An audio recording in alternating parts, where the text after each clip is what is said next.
بسم الله الرحمن الرحيم. اللهم صل على محمد وآل محمد.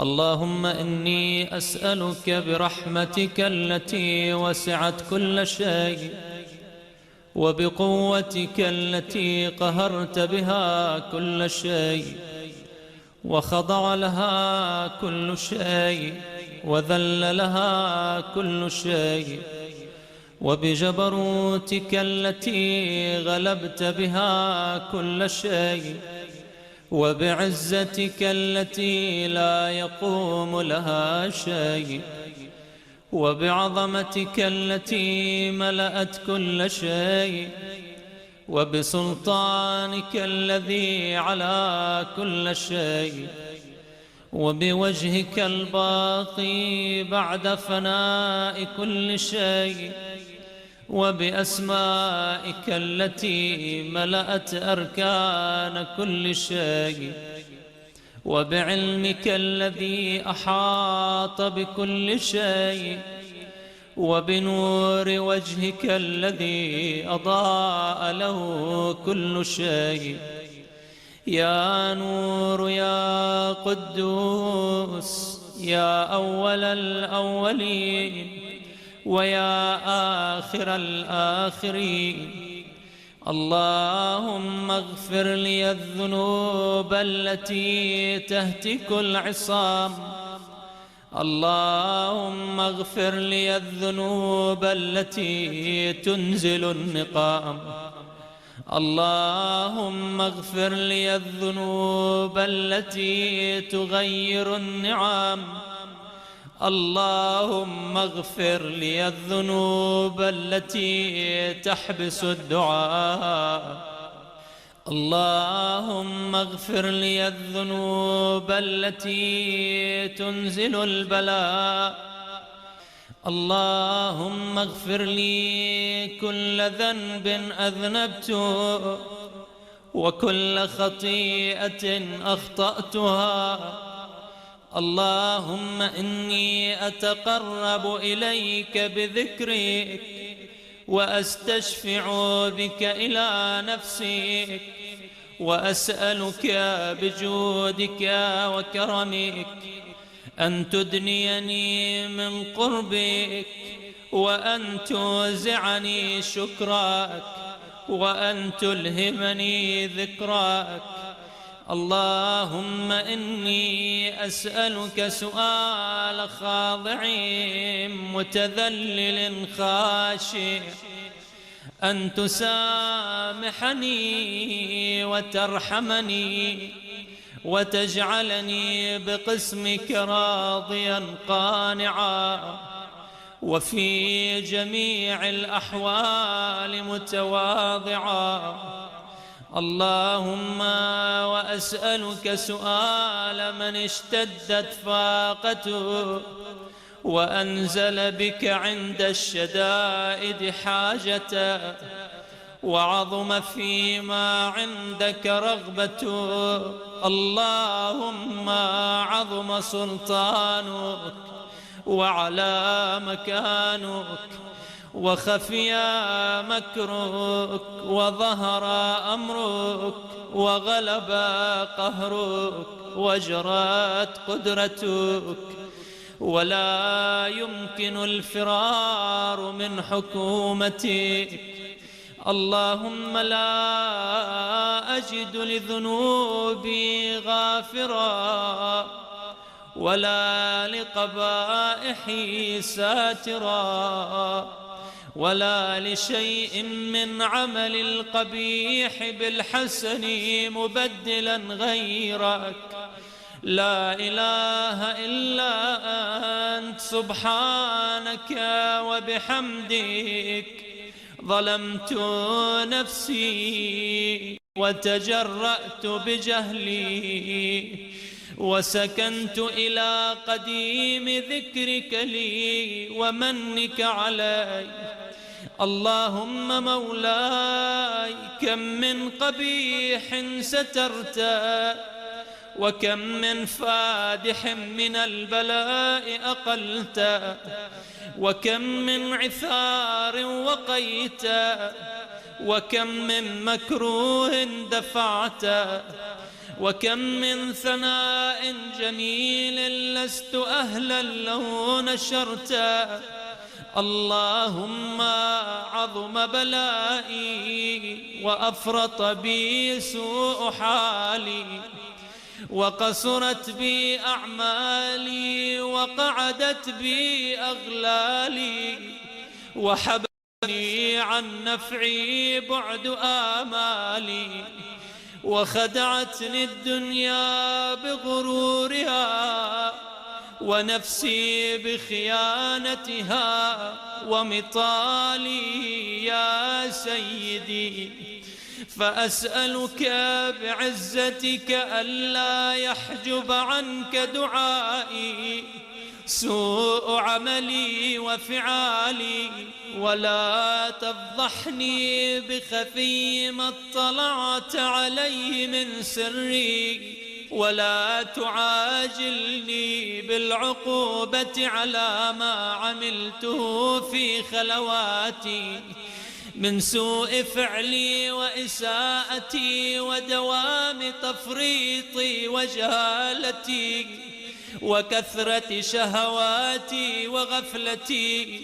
وكن اللهم بعزتك لي في الأحوال كلها رؤوفا، وعلي في جميع الأمور عطوفا.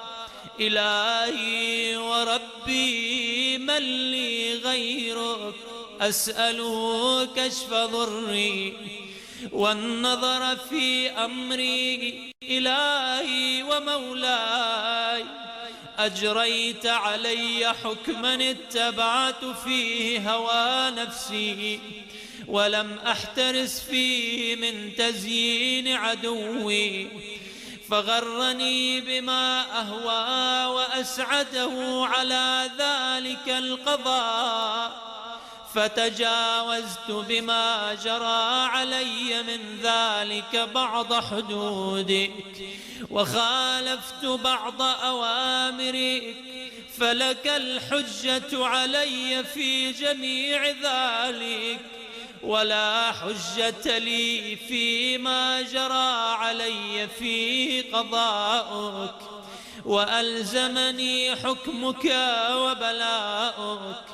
وقد أتيتك يا إلهي بعد تقصيري وإسرافي على نفسي معتذرا نادما منكسرا مستقيلا مستغفرا منيبا مقرا مذعنا معترفا، لا أجد مفرا مما كان مني، ولا مفزعا أتوجه إليه في أمري غير قبولك عذري وإدخالك إياي في سعة من رحمتك. اللهم فاقبل عذري وارحم شدة ضري، وفكني من شد وثاقي. يا رب ارحم ضعف بدني ورقة جلدي ودقة عظمي، يا من بدأ خلقي وذكري وتربيتي وبري وتغذيتي. هبني لابتداء كرمك وسالف برك بي. يا إلهي وسيدي وربي، أتراك معذبي بنارك بعد توحيدك، وبعد من طوى عليه قلبي من معرفتك، ولهج به لساني من ذكرك، واعتقده ضميري من حبك، وبعد صدق اعترافي ودعائي خاضعا لربوبيتك، هيهات أنت أكرم من أن تضيع من ربيت أو تبعد من أدنيت أو تشرد من آويت أو تسلم إلى البلاء من كفيته ورحمت. وليت شعري يا سيدي وإلهي ومولاي أتسلط النار على وجوه خرت لعظمتك ساجدا، وعلى ألسن نطقت بتوحيدك صادقا وبشكرك مادحا، وعلى قلوب اعترفت بإلهيتك محققا، وعلى ضمائر حوت من العلم بك حتى صارت خاشعة، وعلى جوارح سعت إلى أوطان تعبدك طائعا، وأشارت باستغفارك مذعنا. ما هكذا الظن بك ولا أخبرنا بفضلك عنك يا كريم يا رب، وأنت تعلم ضعفي عن قليل من بلاء الدنيا وعقوباتها وما يجري فيها من المكاره على أهلها، على أن ذلك بلاء ومكروه قليل مكثوه يسير بقاؤه قصير مدته، فكيف احتمالي لبلاء الآخرة وجليل وقوع المكاره فيها، وهو بلاء تطول مدته ويدوم مقامه ولا يخفف عن أهله، لأنه لا يكون إلا عن غضبك وانتقامك وسخطك، وهذا ما لا تقوم له السماوات والأرض. يا سيدي فكيف بي وأنا عبد الضعيف الذليل الحقير المسكين المستكين، يا إلهي وربي وسيدي ومولاي، لأي الأمور إليك أشكو ولما منها أضج وأبكي، لأليم العذاب وشدته أم لطول البلاء ومدته؟ فلئن صيرتني للعقوبات مع أعدائك وجمعت بيني وبين أهل بلائك وفرقت بيني وبين أحبائك وأوليائك، فهبني يا إلهي وسيدي ومولاي وربي، صبرت على عذابك فكيف أصبر على فراقك؟ وهبني صبرت على حر نارك فكيف أصبر عن النظر إلى كرامتك؟ أم كيف أسكن في النار ورجائي عفوك؟ فبعزتك يا سيدي ومولاي أقسم صادقا لئن تركتني ناطقا لأضجن إليك بين أهلها ضجيج الآملين، ولأصرخن إليك صراخ المستصرخين، ولأبكين عليك بكاء الفاقدين، ولأنادينك أين كنت يا ولي المؤمنين، يا غاية آمال العارفين، يا غياث المستغيثين، يا حبيب قلوب الصادقين، ويا إله العالمين. أفتراك سبحانك يا إلهي وبحمدك تسمع فيها صوت عبد مسلم سجن فيها بمخالفتي، وذاق طعم عذابها بمعصيتي، وحبس بين أطباقها بجرمه وجريرته، وهو يضج إليك ضجيج مؤمل لرحمتك، ويناديك بلسان أهل توحيدك، ويتوسل إليك بربوبيتك. يا مولاي، فكيف يبقى في العذاب وهو يرجو ما سلف من حلمك؟ أم كيف تؤلمه النار وهو يأمل فضلك ورحمتك؟ أم كيف يحرقه لهيبها وأنت تسمع صوته وترى مكانه؟ أم كيف يشتمل عليه زفيرها وأنت تعلم ضعفه؟ أم كيف يتغلغل بين أطباقها وأنت تعلم صدقا؟ أم كيف تزجره زبانيتها وهو يناديك يا ربا؟ أم كيف يرجو فضلك في عتقه منها فتتركه فيها؟ هيهات ما ذلك الظن بك، ولا المعروف من فضلك، ولا مشبه لما عاملت به الموحدين من برك وإحسانك.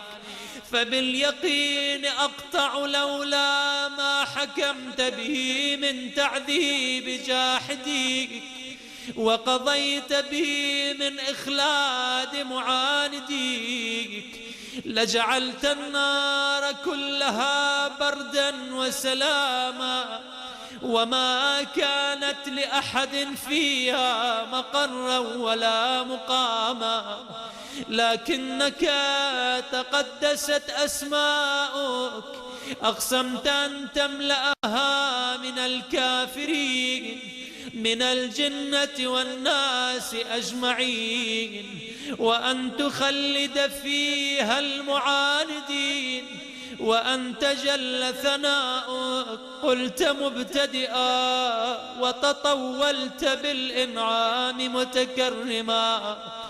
أفمن كان مؤمنا كمن كان فاسقا لا يستوون. إلهي وسيدي، فأسألك بالقدرة التي قدرتها، وبالقضية التي حتمتها وحكمتها وغلبت من عليه أجريتها، أن تهب لي في هذه الليلة وفي هذه الساعة كل جرم أجرمته، وكل ذنب أذنبته، وكل قبيح أسررته، وكل جهل عملته، كتمته أو أعلنته، أخفيته أو أظهرته، وكل سيئة أمرت بإثباتها الكرام الكاتبين الذين وكلتهم بحفظ ما يكون مني، وجعلتهم شهودا علي مع جوارحي، وكنت أنت الرقيب علي من ورائهم والشاهد لما خفي عنهم، وبرحمتك أخفيت وبفضلك سترت، وأن توفر حظي من كل خير تنزل أو إحسان تفضل أو بر تنشر أو رزق تبسط أو ذنب تغفر أو خطأ تستر. يا رب يا رب يا رب يا إلهي وسيدي ومولاي ومالك رقي، يا من بيده ناصيتي، يا عليما بضري ومسكنتي، يا خبيرا بفقري وفاقتي، يا رب يا رب يا رب، أسألك بحقك وقدسك وأعظم صفاتك وأسمائك أن تجعل أوقاتي في الليل والنهار بذكرك معمورا وبخدمتك موصولا، وأعمالي عندك مقبولا، حتى تكون أعمالي وأورادي كلها وردا واحدا، وحالي في خدمتك سرمدا.